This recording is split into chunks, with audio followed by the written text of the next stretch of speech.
Tense moments during budget talks at the Lubbock County Courthouse. Lubbock County Sheriff Kelly Rowe called out county commissioners for comments made during a workshop where they reviewed and slashed some of his budget requests. We do want to warn you, this report contains references to self-harm, and some viewers may find it disturbing. Lubbock County Sheriff Kelly Rowe had planned to give this presentation to county commissioners on what his office needs and why, but that didn't happen. After watching the workshop that was conducted Monday, got to a point of asking, what is the point of coming in?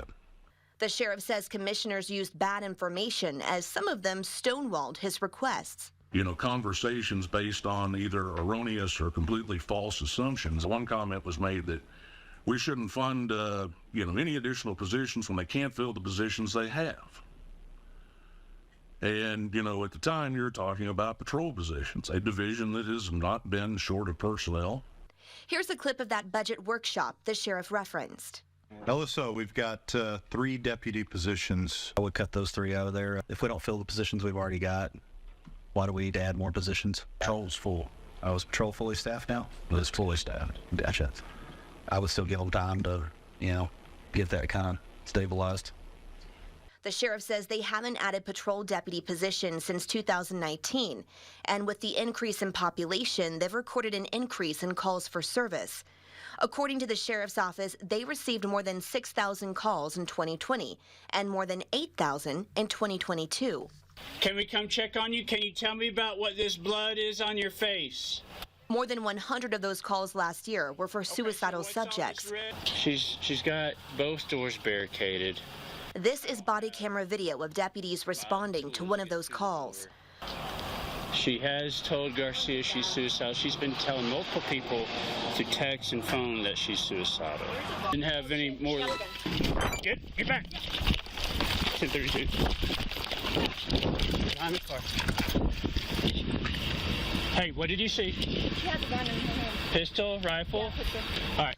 The sheriff says the resident and deputies walked away from this incident. But with a growing number of cases like this, his office wants to hire mental health deputies who can divert residents away from the jail and to more appropriate services.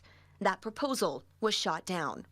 I don't see the benefit in the mental health employees because they're going to work for CID. They're going to be the Monday, Friday, 8 to 5. Well, nobody has a mental health crisis Monday, Friday, 8 to 5. The balloon is going to be after hours. On the deputy, I'd done one, and I thought, put one more on it. Well, it's all or none. You have to do all 3 or you have to do none because they're trying to add 1 per shift. But Rose says that's not true. In those briefings that each of you had within the last 30 days, at no time did we say those positions would work Monday through Friday, 8 to 5. In some cases, there were statements made that it was all or none. And the response was, well, if it's all or none, then I'm for none. Now this one really got me. Now they may want to come in here and beg. I assure each of you, I am not walking in here dropping down on a knee and begging for anything.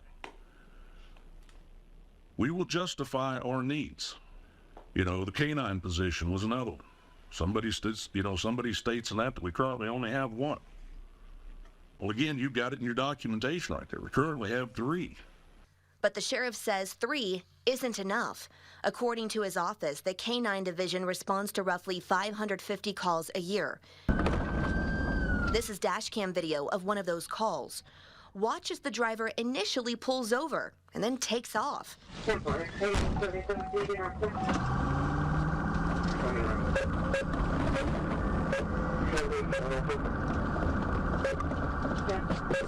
After a chase, the driver crashes the car and tries to run away, but the K-9 officer stops him.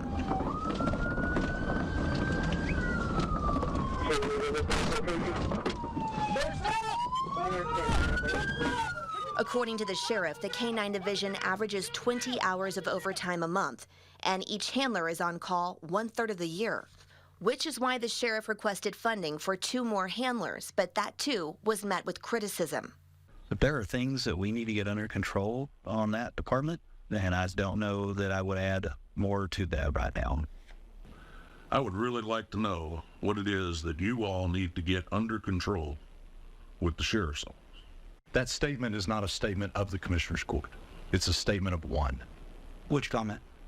The particular comment about that certain things should not be funded because there are things that you, the court, you maybe individually, I don't know, needed to get under control within the sheriff's office.